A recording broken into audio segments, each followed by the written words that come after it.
Hey guys, Carter here with Patriot Training Center. Today I want to talk to you about a new gun that we just ordered in. It is a Colt 6920, the Colt model carbine.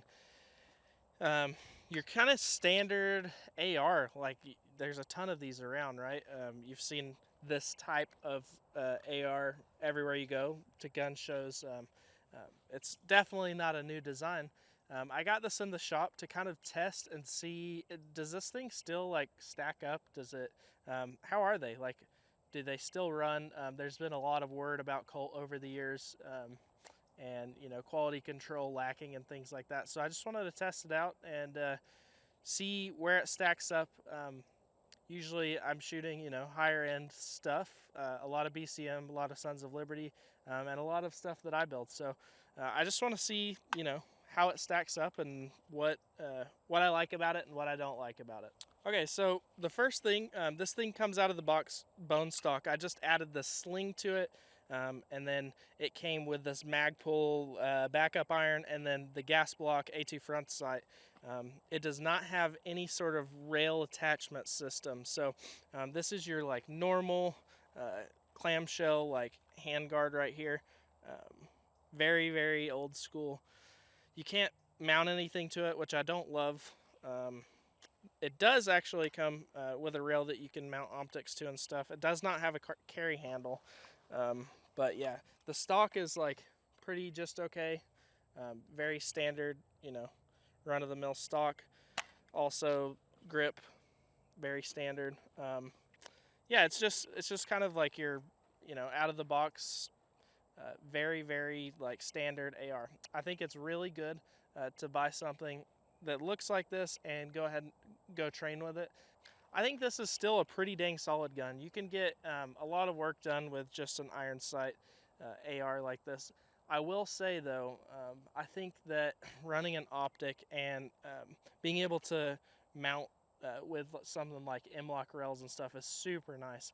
This specific Colt, they actually do put a heavier buffer in this. It's an H1 buffer, which I do like. A lot of the lower budget ARs that look like this, they just run a carbine buffer. So this is also a carbine gas as well. It is a little punchy, but it still runs a lot better than like a carbine gas or the carbine buffer system. That gets really, really punchy. So compared to something like a BCM or something like that, it's gonna run just fine. But I will say it is kind of like if you're running an optic and M-LOK, it is a little bit nicer, and running a different buffer system can sometimes be nice too. But you can still get a lot of work done with a good old set of irons, and there's been a lot of people that have been killed with irons. So it's definitely an effective platform, but I do think that the technology has progressed a ton in the past 15 years, and I do think that there's something to be said for running newer gear. But like I said, it doesn't matter at all what you have if you don't train with it. So you can train with a set of irons and become very, very effective with them, and you can put every trinket on your gun that you want and spend thousands of dollars, but if you don't go work with it and train with it, then it's not going to matter in the first place. But overall, I really do like this gun. I'm going to put some rounds downrange and shoot it.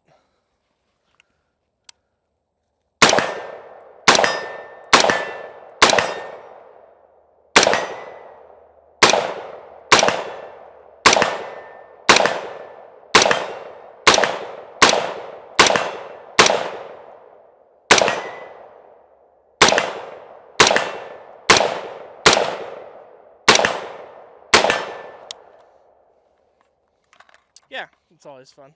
I really do like it. It's a little bit more punchy, but not quite. It's not bad. So on a 16-inch barrel like this, I'd probably run a mid-length gas system if I was gonna build it or if I was buying it. But like I said, good solid gun out of the box. I think this retails for like $1,100. I will say there are probably some better options for $1,100 in my opinion. I don't know if I would choose this for that price point. If I was in that area, I would probably look at something like building a BCM, or probably like a Sons of Liberty Gunworks. You're probably a few $100s from being able to get into like a Sons of Liberty Gunworks or something like that. But also, Colt has the name, right? They're, have always been the LE standard and stuff. So it's a good, solid gun. I like it so far. I think we've gotten probably about 150 rounds through it so far, so not a lot. You know, we're usually, when we start testing and we're actually actually running it to torture test it, we get into the very high thousands before we actually say it has our stamp of approval. But so far, so good with it. I haven't had any issues, obviously. Yeah, those are some things to think about if you're looking at picking one of these up.